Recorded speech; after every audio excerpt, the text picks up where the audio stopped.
In the mid-19th century, as European nations vied for maritime dominance and technological advancement, a Bavarian cavalryman conceived an underwater vessel that would revolutionize naval warfare. The story of Wilhelm Bauer and his submarine Brandtaucher encompasses innovation, financial struggle, near-death experiences, and ultimately perseverance in the face of seemingly insurmountable obstacles. This extended exploration delves into the remarkable journey of creating Germany's first functional submarine, examining not only the vessel itself but the complex web of historical circumstances, financial challenges, and engineering innovations that made it possible. The historical context: Europe in transition. The mid-19th century represented a period of profound transition across Europe. Revolutionary movements swept across the continent in 1848, challenging established monarchies and pushing for democratic reforms. This period, often called the Spring of Nations, created political instability that would eventually lead to the reconfiguration of European borders and power structures. Against this backdrop of political upheaval, technological innovation was accelerating at an unprecedented pace, fueled by the ongoing Industrial Revolution that had begun in Britain and was spreading across continental Europe. The German states, not yet unified into a single nation, found themselves particularly vulnerable during this tumultuous period. The region was divided into numerous independent kingdoms, principalities, and duchies, with Prussia emerging as the dominant German power. This fragmentation hampered coordinated military response and technological development, putting German territories at a disadvantage compared to more centralized European powers. In January 1850, tensions between Denmark and the German states erupted into armed conflict. The First Schleswig War, 1848 to 1851, centered around the duchies of Schleswig and Holstein, territories claimed by both Denmark and the German Confederation. As a small maritime nation, Denmark leveraged its naval superiority to establish an effective blockade of German ports along the North and Baltic Seas. This blockade severely restricted German maritime commerce and military movements, creating significant economic pressure on the German states and limiting their ability to project power. Wilhelm Bauer, serving as a cavalryman in the conflict, observed firsthand the devastating impact of this Danish naval strategy.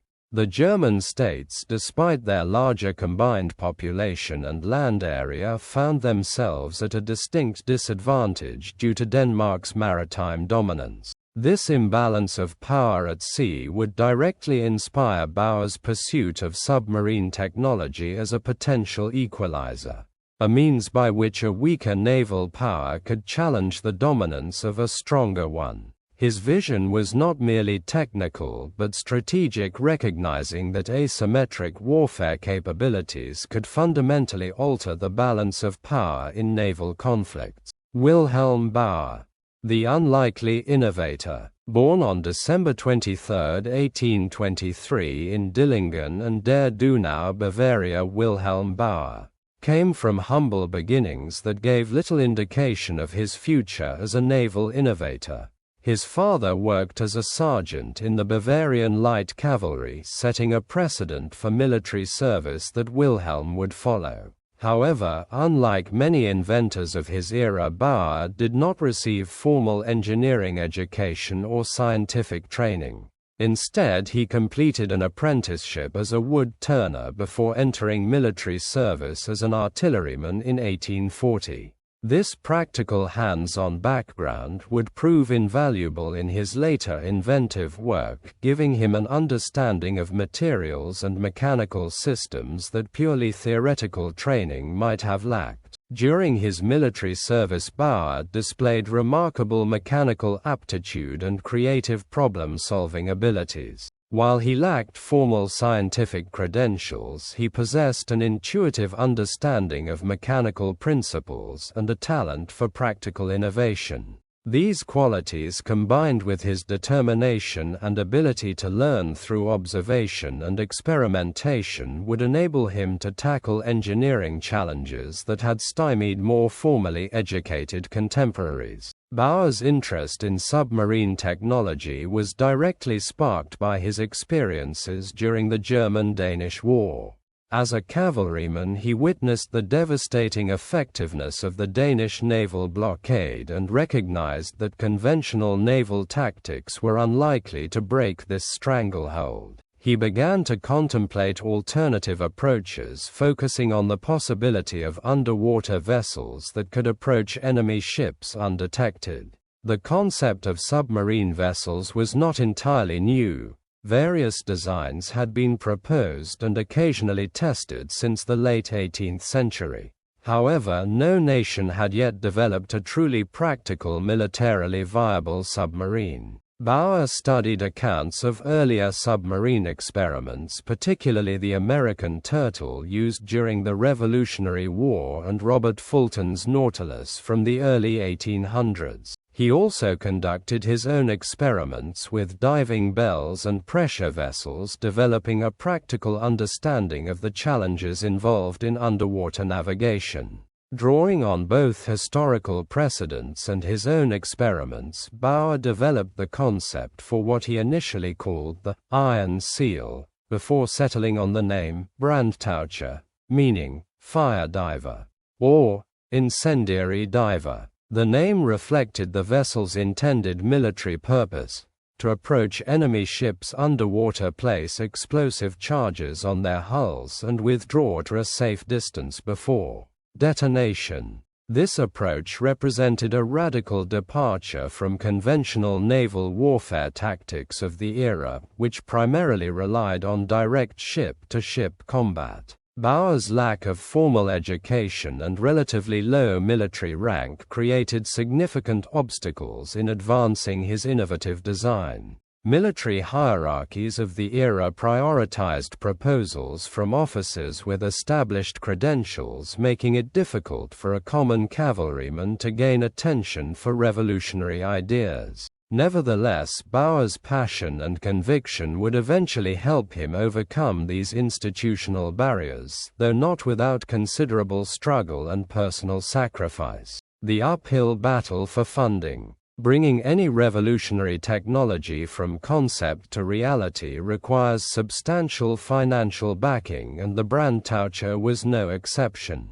Bauer's first challenge was simply gaining an audience with military decision-makers who could approve funding for his submarine design. As a low-ranking cavalryman without formal engineering credentials, Bauer lacked the institutional authority and connections that might have facilitated such access. His initial proposals were met with skepticism or outright dismissal by military authorities more accustomed to conventional naval strategies. Recognizing the need to demonstrate the viability of his concept, Bauer invested his own limited resources in creating detailed plans and a small working model. This model, measuring approximately 70 × 18 × 29 centimeters, represented a crucial step in transforming his theoretical design into a tangible demonstration. However, even this modest model required financial resources beyond what Bauer could personally afford on a cavalryman's salary. This financial constraint would establish a pattern that would continue throughout the Brandtaucher's development: innovative potential hampered by limited resources. A breakthrough came when Bauer managed to secure an audience with the Minister of Marine, who saw enough potential in the design to authorize a demonstration of Bauer's model. This demonstration, conducted in Kiel Harbor before naval officials, proved successful enough to generate interest in a full-scale prototype. However, rather than receiving comprehensive state funding, Bauer was forced to rely on an unusual financing arrangement that resembled modern crowdfunding. Financial contributions came from a diverse group of supporters, including army personnel, local civilians, and a handful of forward-thinking industrialists. Among the most notable supporters was Werner von Siemens, already establishing himself as an important figure in German industrial development. Siemens, who would later found the electronics and telecommunications giant that bears his name, recognized the potential of Bauer's design and provided both financial support and technical advice. His involvement represented an early example of cooperation between military innovation and private industry in Germany, a relationship that would grow increasingly important in later decades. Despite this support, the funding secured fell significantly short of what would have been required for Bauer's complete design to be implemented without compromise. The financial constraints forced Bauer to scale back his ambitions, most critically by reducing the planned diving depth from 30 meters to just 9.5 meters. This reduction would later prove to have fatal consequences for the submarine's operational capabilities. Additionally, other safety features had to be simplified or eliminated entirely, creating vulnerabilities that would become apparent during testing. The funding challenges faced by the Brandtaucher project highlight a recurring theme in technological innovation: the tension between visionary design and practical financial constraints. Bauer's experience demonstrates how financial limitations can force compromises that ultimately undermine a project's success. It also illustrates the challenges faced by innovators working outside established institutional structures, who must rely on unconventional funding sources and personal advocacy to advance their ideas. Technical innovation and design compromises. The design of the Brandtaucher represented a remarkable achievement given the technological constraints of the mid-19th century.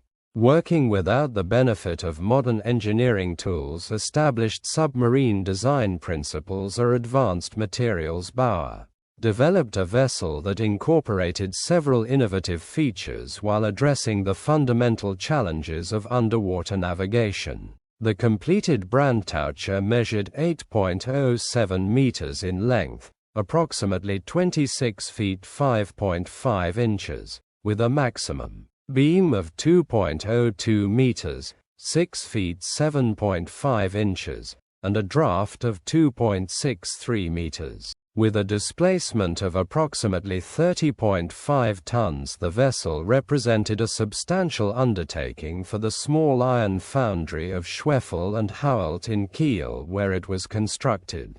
This partnership between Bauer and the foundry marked the beginning of what would eventually become a significant German shipbuilding company, though at the time it was a relatively modest operation taking on an unprecedented challenge. The hull was constructed of riveted iron plates, creating a watertight chamber capable of withstanding the pressure of shallow dives. The submarine featured a distinctive tapered design, broader at the center and narrowing toward both ends, which Bauer believed would reduce water resistance during forward movement. Large circular viewports made of thick glass were installed to provide visibility, though their effectiveness in murky Baltic waters would prove limited in practice. One of the most significant design challenges for any submarine is controlling buoyancy to enable submersion, underwater navigation, and resurfacing. Bauer's approach involved a ballast tank located below the deck, which could be filled with water to increase the vessel's weight for diving.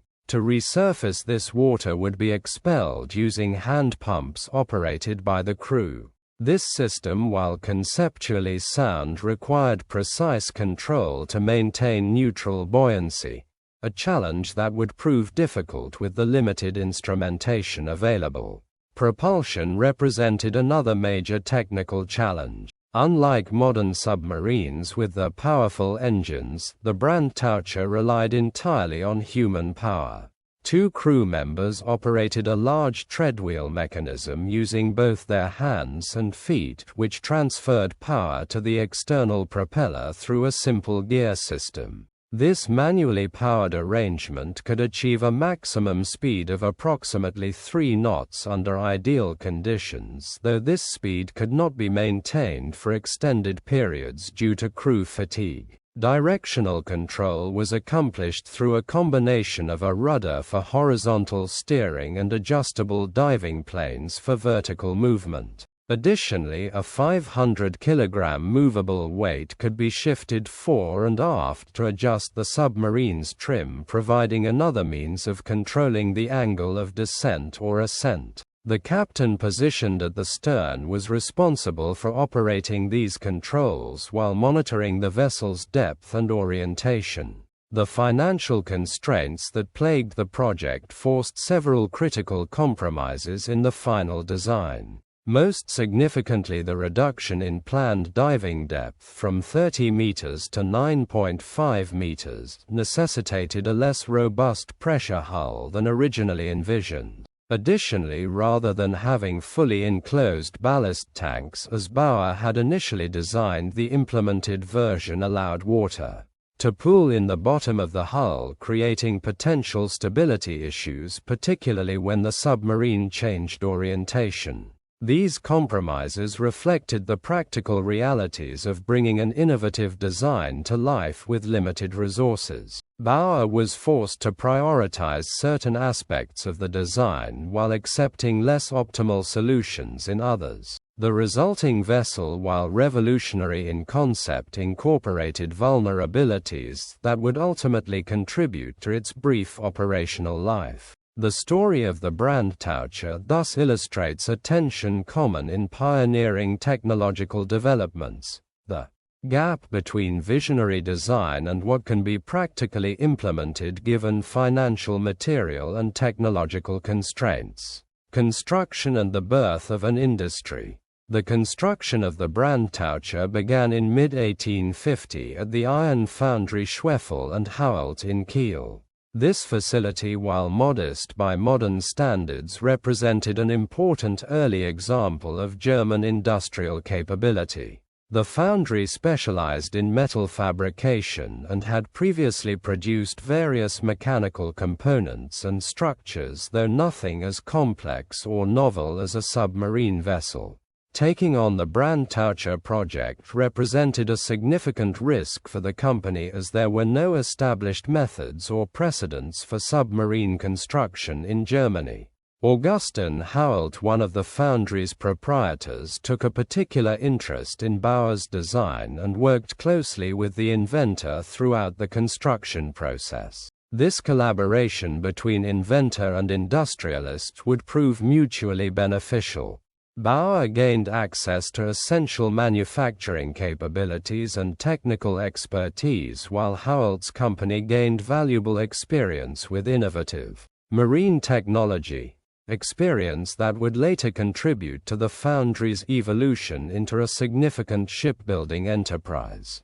Indeed, this partnership can be seen as an early seed of what would eventually grow into Germany's formidable submarine construction industry in the 20th century. The construction process itself presented numerous challenges requiring innovative solutions and adaptations. The iron hull plates had to be carefully shaped and riveted together to create a watertight seal capable of withstanding water pressure at depth. The viewports, among the most technically challenging components, needed to be precisely fitted with thick glass panels and sealed against water infiltration. The internal mechanisms, including the manual propulsion system, ballast controls, and steering apparatus, required careful integration within the confined space of the hull. Throughout construction, Bauer remained heavily involved, frequently visiting the foundry to supervise work and make design adjustments as necessary.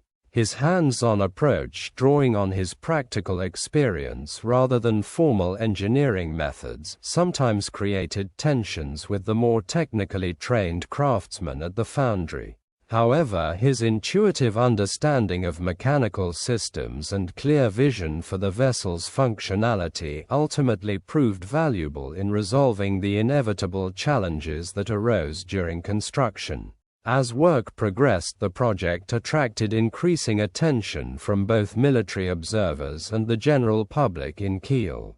Local newspapers reported on the unusual vessel taking shape at the foundry, generating both curiosity and skepticism. Some dismissed Bauer's project as impractical fantasizing, while others recognized its potential to transform naval warfare. This public attention helped Bauer attract additional financial supporters, though funding remained tight throughout the construction phase. By December 1850, after approximately 6 months of construction, the Brandtaucher was essentially complete. The final stages involved installing the internal fittings, testing the mechanical systems, and preparing the vessel for its first water trials. The total cost of construction, while not precisely documented, had significantly exceeded the initial estimates, creating financial pressure on both Bauer and his supporters. Nevertheless, the completion of the vessel represented a remarkable achievement.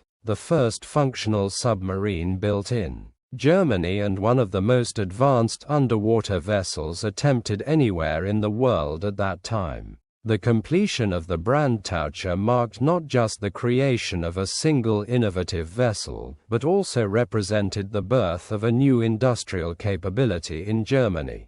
The knowledge and experience gained by Schwefel and Hault would influence the company's future direction and contribute to Germany's growing maritime industrial base. This industrial development, while modest in its initial scale, would eventually help position Germany as a significant naval power in the decades to come, demonstrating how pioneering projects often yield benefits beyond their immediate technical achievements. Trials, triumph, and tragedy. With construction complete, the Brandtaucher faced its most critical phase: operational testing under real-world conditions.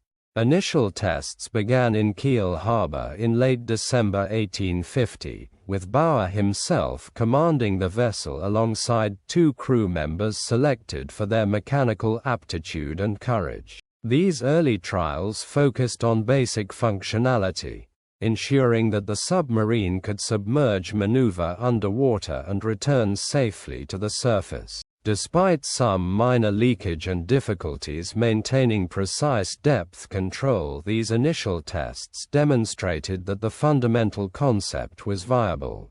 According to some historical accounts, the Brandtaucher was deployed in a military action against the Danish fleet in early 1851. Upon sighting the unusual vessel partially submerged with only its conning tower visible above the waterline, the Danish ships reportedly retreated rather than risk engagement with this unknown threat. While this account may include elements of nationalistic embellishment, it suggests that the mere appearance of submarine technology had a psychological impact on conventional naval forces, demonstrating the potential strategic value of such vessels even before they achieved full tactical effectiveness. Despite this apparent success, the Brandtaucher's operational life would prove tragically brief. On February 1, 1851, during formal acceptance trials in Kiel harbor, the submarine experienced a catastrophic equipment failure.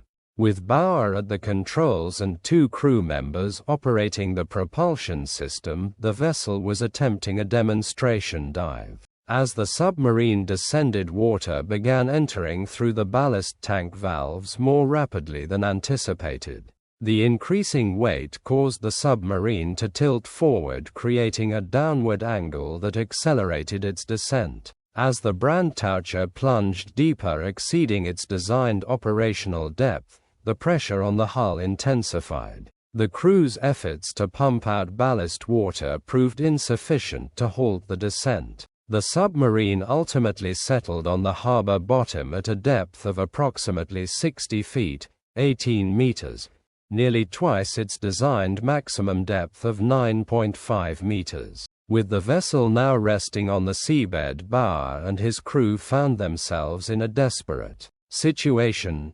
Trapped in a primitive submarine with limited air supply and no established rescue protocols. In this life-threatening crisis, Bauer demonstrated remarkable composure and innovative thinking.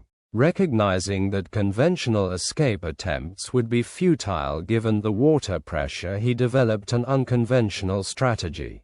Bauer realized that by allowing more water to enter the submarine, the internal air pressure would increase to match the external water pressure, eventually enabling the hatch to be opened. This counterintuitive approach, deliberately flooding their own vessel, represented both a desperate measure and a sophisticated understanding of pressure physics. As water gradually filled the submarine, compressing the remaining air pocket at the top of the cabin, the crew members had to remain calm while standing in increasingly cold water that eventually reached their necks. When Bauer calculated that the internal pressure had equalized with the external pressure, he ordered the hatch opened. The released compressed air carried the three men to the surface in large bubbles, allowing them to swim the final distance and reach safety. Their survival after approximately 6 hours trapped underwater was widely regarded as miraculous, testifying to Bauer's quick thinking under extreme pressure.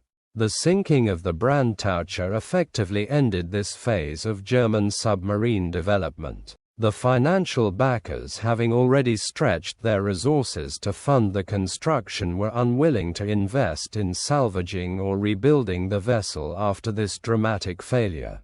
Military authorities, while impressed by the concept's potential, concluded that the technology was not yet sufficiently reliable for operational deployment. The submarine itself remained at the bottom of Kiel harbor, a testament to both innovative ambition and the consequences of design compromises forced by financial limitations. The Brandtaucher's brief operational life illustrates the inherent risks of pioneering technological development. The failure resulted from a combination of factors: design compromises necessitated by funding constraints, the limitations of materials and manufacturing techniques available in the 1850s, and the absence of established safety protocols for such revolutionary vessels. Yet, despite its ultimately unsuccessful outcome, the project demonstrated the fundamental viability of submarine technology and provided valuable lessons that would inform later developments in underwater vessels.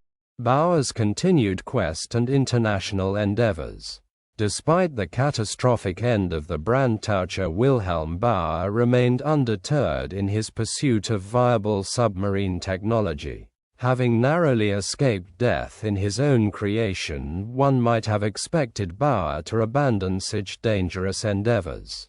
Instead, the experience only strengthened his conviction that submarine vessels could revolutionize naval warfare if properly designed and constructed. However, with his reputation in Germany complicated by the Brandtaucher's failure and his financial resources exhausted, Bauer was forced to look beyond German borders to continue his work.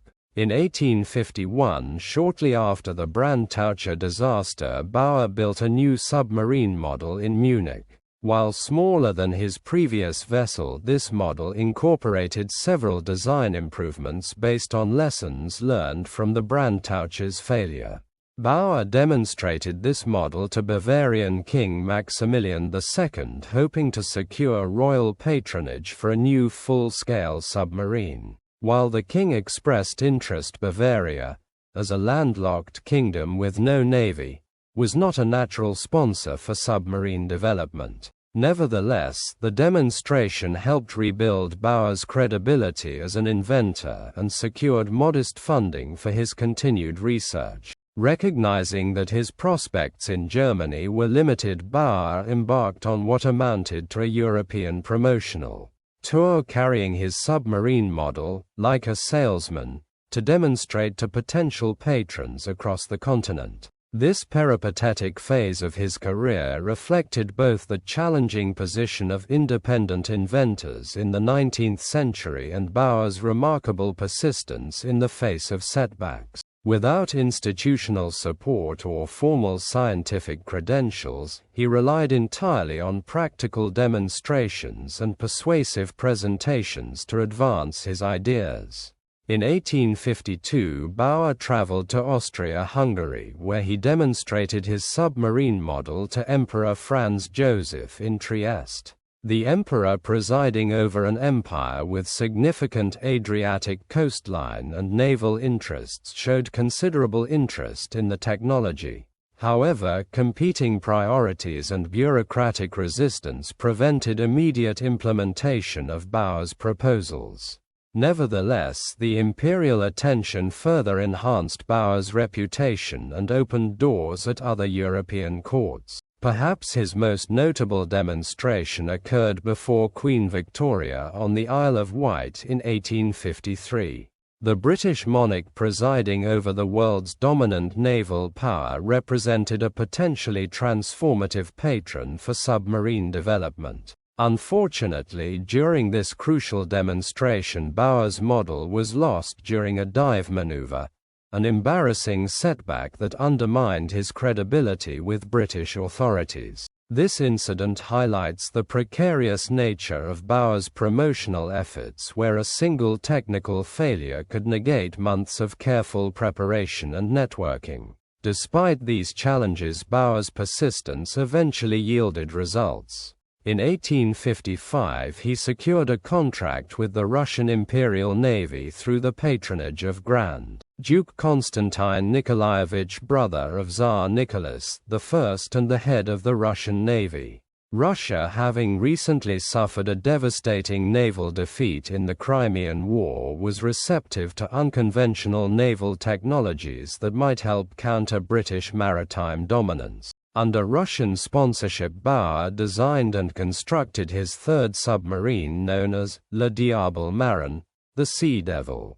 This Russian-built submarine represented a significant advancement over the Brandtaucher. Reportedly twice the length of his first vessel, the Sea Devil featured 21 windows to improve underwater visibility and was designed to accommodate a crew of 12. More importantly, it incorporated numerous safety improvements based on Bauer's earlier experiences, including enhanced ballast systems and emergency procedures. Between 1855 and 1856, the Sea Devil successfully completed 133 diving operations in Kronstadt harbor near St. Petersburg, convincingly demonstrating.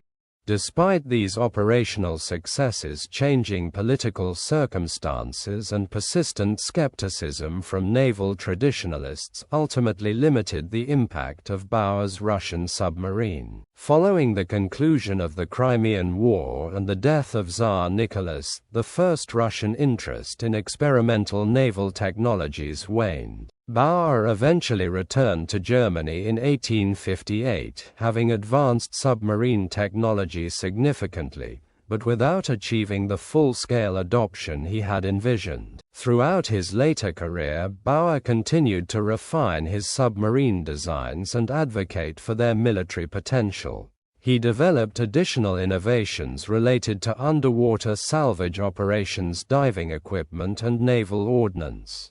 However, he never again secured the resources to build a full-scale submarine. When Bauer died in 1875 in Munich, he remained largely unrecognized in his homeland for his pioneering contributions to submarine technology.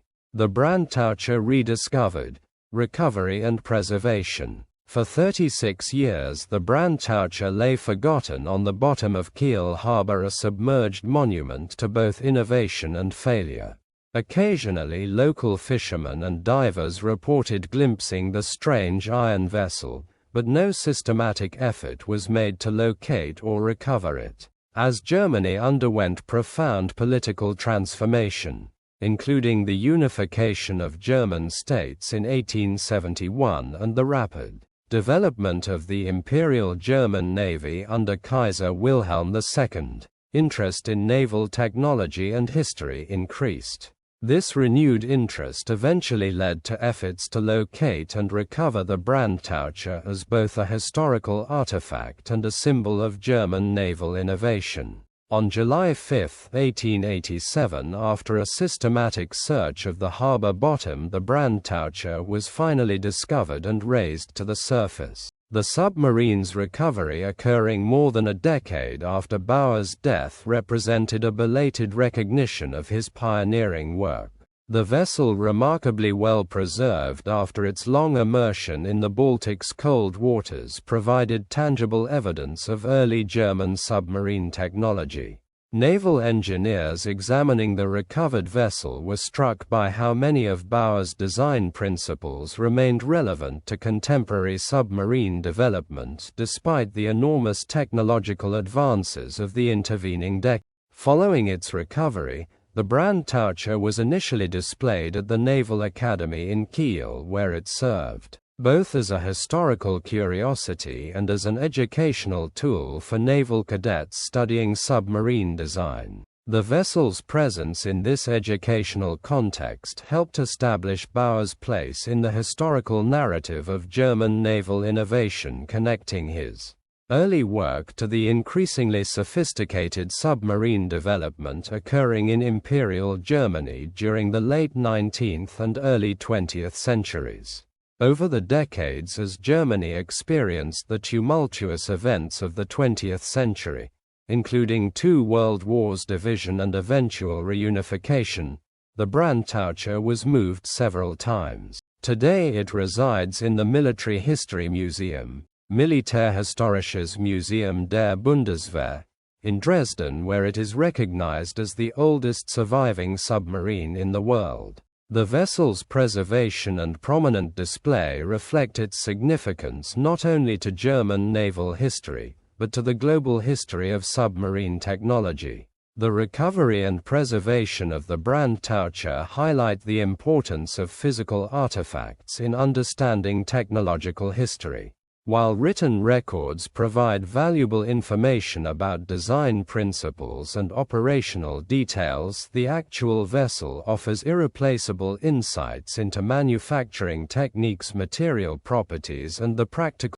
The submarine's survival also serves as a tangible connection to the individuals involved in its creation, from Bauer himself to the workers at Schwefel and Hauelt who shaped and riveted its hull plates. In the modern context, the Brandtaucher serves as a powerful reminder of how revolutionary technologies often emerge from individual vision and persistence rather than institutional planning. Bauer's submarine, conceived by a cavalryman without formal engineering training and built with limited resources in a small provincial foundry, represented a radical departure from established naval technology of its era.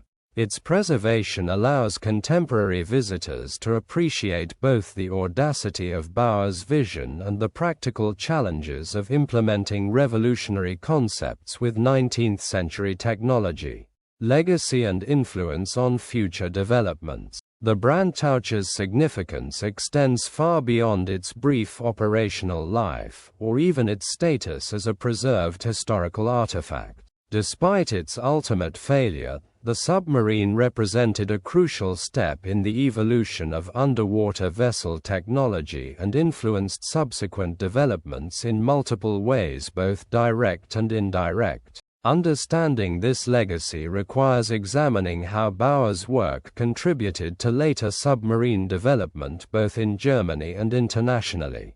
In the immediate aftermath of the Brandtaucher's sinking, German interest in submarine technology temporarily waned. However, the fundamental concepts Bauer had demonstrated, controlled submersion, underwater propulsion, and the potential for covert naval operations, continued to influence military thinking. His subsequent work in Russia further validated these principles, proving that submarines could conduct extended underwater operations when properly designed and constructed. These practical demonstrations helped legitimize submarine development at a time when many naval authorities remained skeptical about its military potential.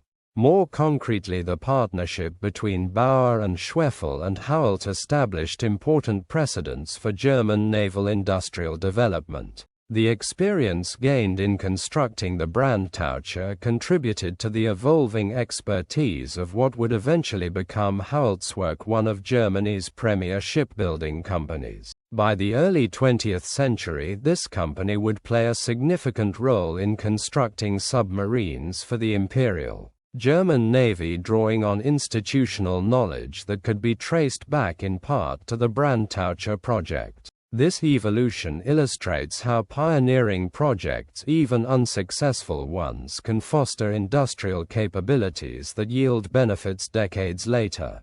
The technical lessons from the Brandtaucher's design and failure also influenced subsequent submarine development. Bauer's approach to buoyancy control, though primitive by modern standards, established basic principles that would be refined in later designs. Similarly, his experience with the limitations of manually powered propulsion highlighted the need for more efficient power sources, a challenge that would be addressed through the development of improved mechanical, electrical, and eventually nuclear propulsion systems. Even the catastrophic flooding incident provided valuable lessons about safety systems and emergency procedures that would inform later submarine designs.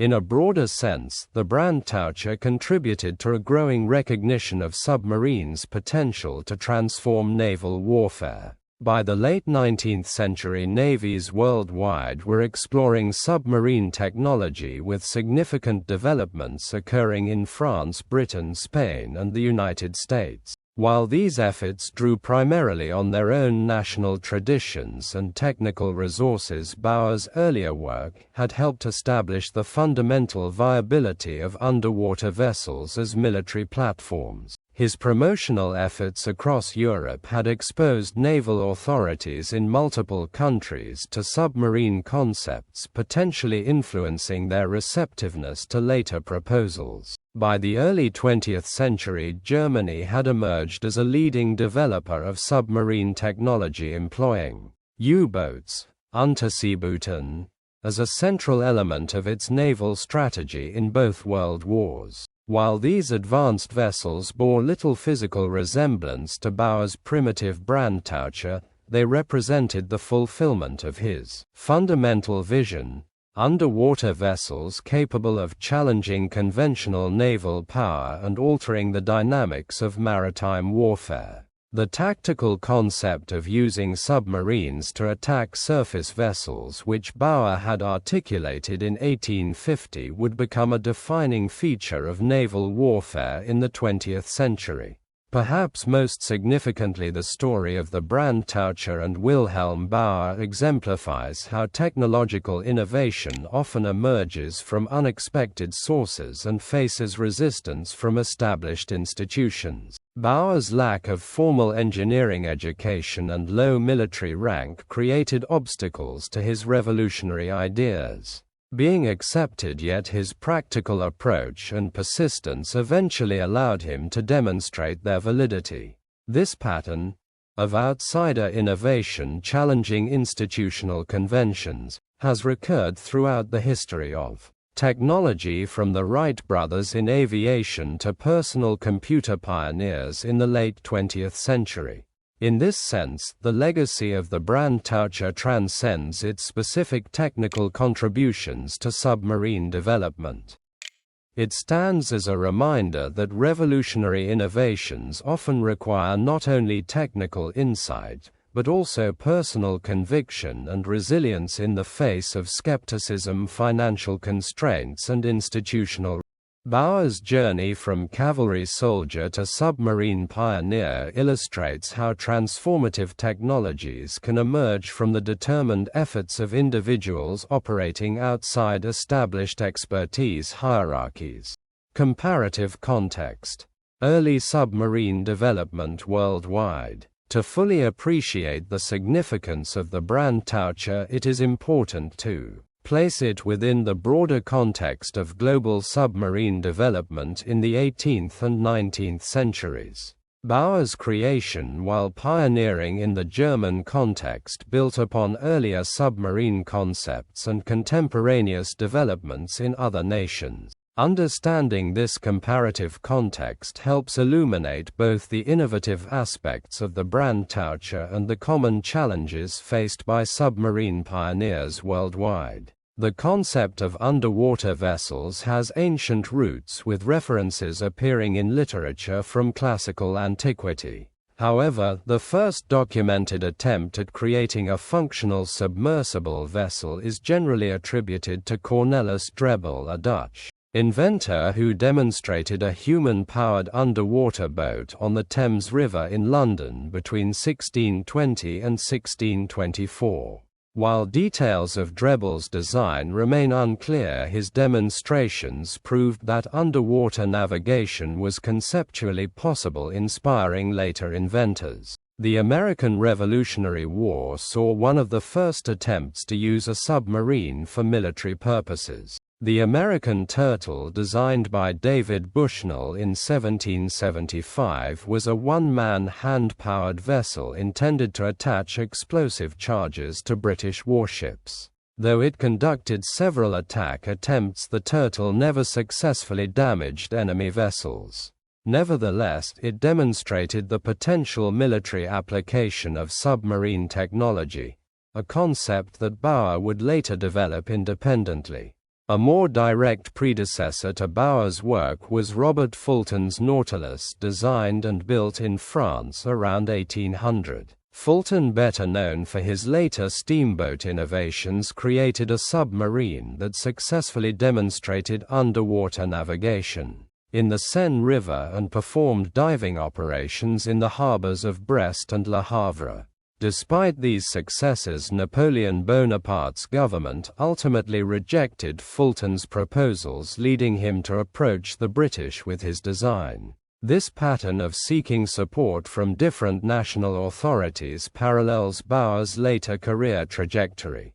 Contemporaneous with Bauer's work, significant submarine development was occurring in several other countries. In the United States, Brutus de Villeroi designed several submarine vessels between 1832 and 1855, including one that would later serve as a prototype for the USS Alligator, the first submarine of the United States Navy. In Spain, Narcés Monturiol was developing the Ictinio I, which launched in 1859, incorporating several innovative features including mechanical power and chemical air purification systems. What distinguished Bauer's Brandtaucher among these various early submarines was its combination of size, crew capacity, and intended military function. Unlike many contemporary designs that accommodated only one or two individuals, the Brandtaucher was designed for a three-person crew, allowing for more complex operations. Its iron construction, while contributing to its ultimate failure, represented a more advanced approach to hull design than the wooden structures used in many earlier submarines. Additionally, Bauer's concept for using the submarine to place explosive charges on enemy vessels anticipated modern submarine warfare tactics. All early submarine pioneers faced similar fundamental challenges: achieving reliable buoyancy control, providing sufficient propulsion power, ensuring adequate air supply for the crew, and maintaining.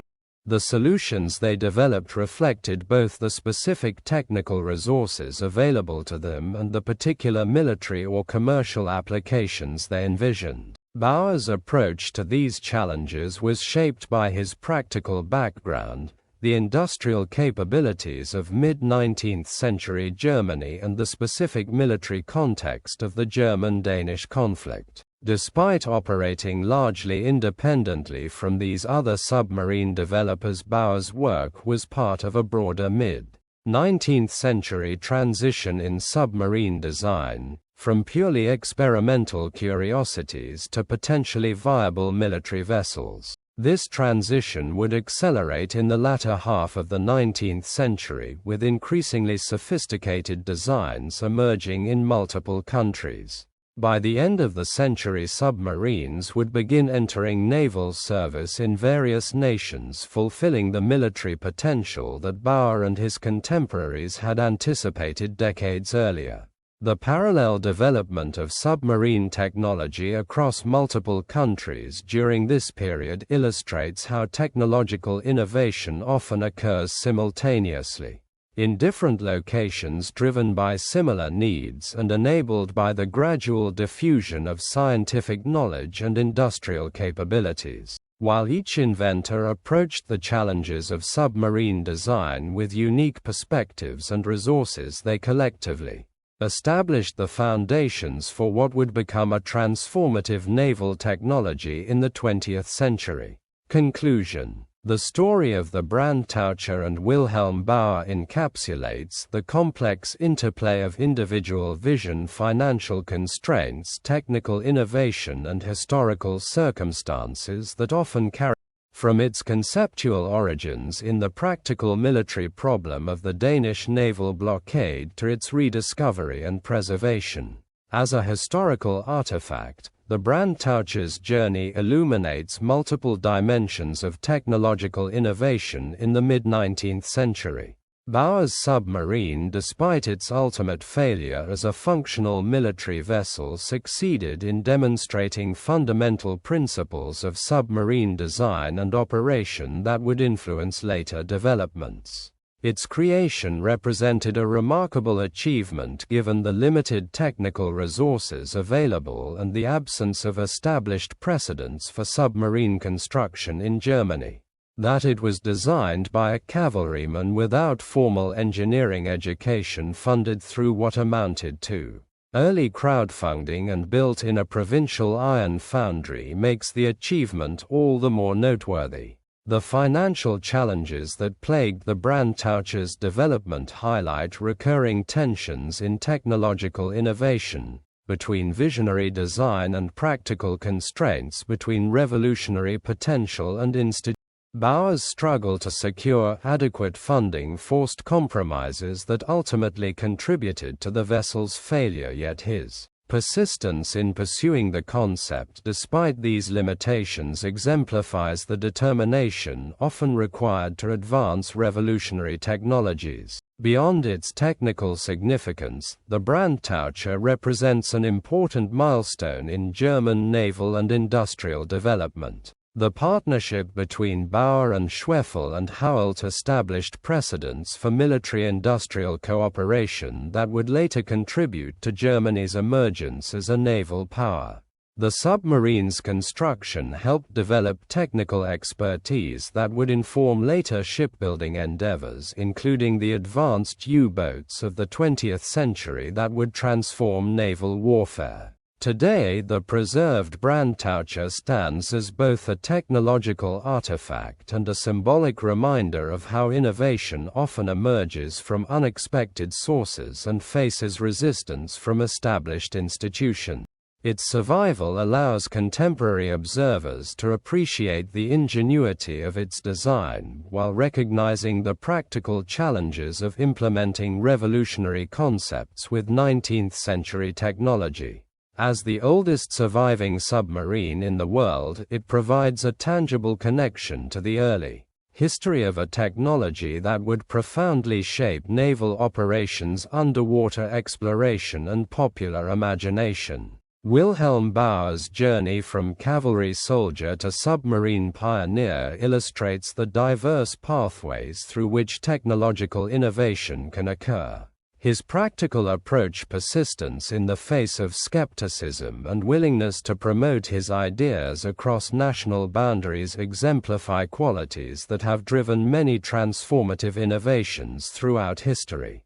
Though the Brandtaucher's operational life was tragically brief, its legacy continues to inform our understanding of both submarine technology and the broader processes of technological innovation in the modern age.